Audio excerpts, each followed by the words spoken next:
ប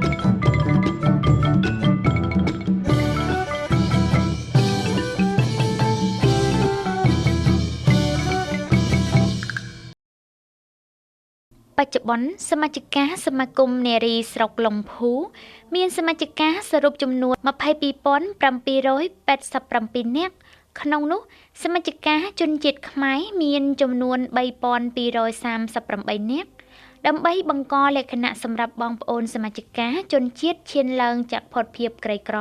សមាគមតែងយកចិត្តទុកដាក់ជួយដល់បងប្អូននារីក្នុងការអនុវត្តទម្រង់អភិវឌ្ឍជាច្រើនបើកថ្នាក់បង្រៀនរបរហ្វឹកហាត់ផ្ទេរជូនវិទ្យាសាស្ត្របច្ចេកទេសដើម្បីឲ្យបងប្អូននារីមានទំនុកចិត្តក្នុងការពង្រីកទម្រង់អភិវឌ្ឍសេដ្ឋកិច្ចគ្រួសារមកសួរសុខទុក្ខគ្រួសារបងស្រីវ៉ធីហွែនៅភូមិបឹងធំឃុំឡុងភូស្រុកឡុងភូខេត្តស្រុកត្រាំងមានស្ថានភាពលំបាក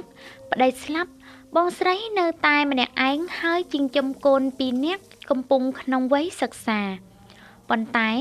ដោយការបដិញ្ញាចិត្តមិនចោះចាញ់នឹងការលំបាកឧបសគ្គបងហွែមានការឈានឡើងក្នុងជីវភាពជាមួយទម្រង់ចិញ្ចឹមជ្រូក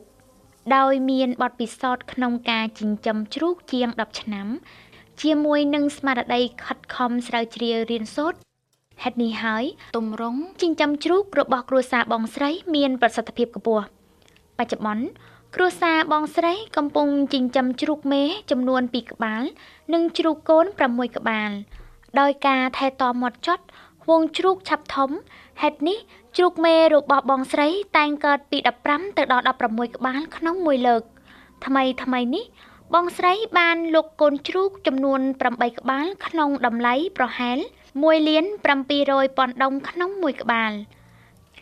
ក្រៅពីការចិញ្ចឹមជ្រូកបងហွែក៏បានបើកតូបលក់ចាប់ហួយតូចមួយដើម្បីរកប្រាក់ចំណូលបន្ថែមប្រចាំថ្ងៃសម្រាប់ចិញ្ចឹមគ្រួសារ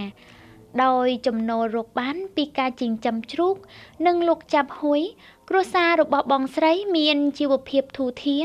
និងចិញ្ចឹមកូនឲ្យបានរៀនសូត្រត្រឹមត្រូវឪពុកអាក៏មិនដែរលេងរឿងមិនរងយ៉ាងចាំណាមិនសូវចេះដែរhay lệnh thú y cái hao mình muốn vào mình chơi chăm đây lệnh hao cái mồi chích nó hay cái hành vô từ từ tôi bằng chơi hay lệnh bằng họ lệnh thế ảnh thế ảnh mày pia lệnh con pia sầm bọc là sam muôi ទន្ទឹមនឹងទម្រង់ចិញ្ចឹមជ្រូកទម្រង់ចិញ្ចឹមគោក៏នាំមកប្រសិទ្ធភាពសេដ្ឋកិច្ចខ្ពស់ផងដែរគ្រួសាររបស់បងស្រីថាត់ធីរ៉ាន់នៅភូមិបឹងធំឃុំឡុងភូស្រុកឡុងភូជាគ្រួសារដែលមានប្រពៃណីចិញ្ចឹមគោមានរយៈពេលខ្លះវងគោរបស់គ្រួសារបងមានចំនួនឡើងទៅដល់ជាង10ក្បាលជាមួយនឹងបទពិសោធន៍ជាច្រើនឆ្នាំក្នុងការចិញ្ចឹមគោតាមបងរ៉ាន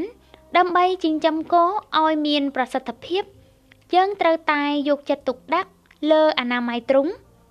អាហារបំប៉នការថែទាំនិងការចិញ្ចឹមគោតាមដំណាក់កាលនីមួយៗទន្ទឹមនឹងនោះបងក៏បានចូលរួមយ៉ាងសកម្មថ្នាក់បង្រៀនរបរនិងថ្នាក់ហ្វឹកហាត់ចិញ្ចឹមគោដើម្បីមានចំណេះដឹងបន្ថែមក្នុងការថែទាំគោប្រកបដោយប្រសិទ្ធភាព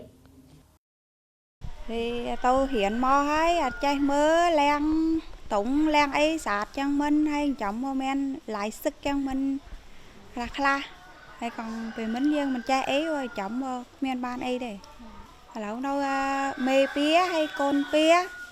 là nâu buôn côn vì cho năm hơi lọc ban pi côn tính lạnh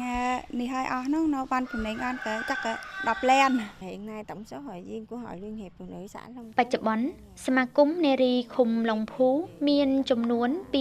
2,742 នាក់ក្នុងនោះសមាជិកាជនជាតិខ្មែរមានចំនួនជាង 60% សមាជិកាអនុវត្តទម្រង់អភិវឌ្ឍសេដ្ឋកិច្ចជាច្រើនដូចជាទម្រង់ចិញ្ចឹមជ្រូកទម្រង់ចិញ្ចឹមគោទម្រង់ដាំភ្លុងឈូកផ្កានិងទម្រង់ចិញ្ចឹមកង្កែបពេលបើកថ្នាក់ហ្វឹកហាត់ឬប្រជុំសាខាសមាគមម្ដងបងប្អូនតែងសកម្មក្នុងការចូលរួមហើយចូលរួមយ៉ាងកកនាពេលខាងមុខ ដើម្បីបងប្អូននារីអភិវឌ្ឍសេដ្ឋកិច្ចមានប្រសិទ្ធភាពសមាគមនារីសហការជាមួយមជ្ឈមណ្ឌលបង្រៀនរបរបើកបណ្ដាថ្នាក់បង្រៀនរបរនិងថ្នាក់ហ្វឹកហាត់ផ្សេងៗដើម្បីបងប្អូនបានរៀនរបរចូលរួមហ្វឹកហាត់ថ្នាក់រៀនរយៈពេលខ្លីលើកកម្ពស់ចំណេះដឹងអនុវត្តក្នុងការរស់នៅក៏ដូចជាការចិញ្ចឹមមានប្រសិទ្ធភាព để các chị em nâng cao kiến thức vận động vào cuộc sống như là chăn nuôi phát triển hơn.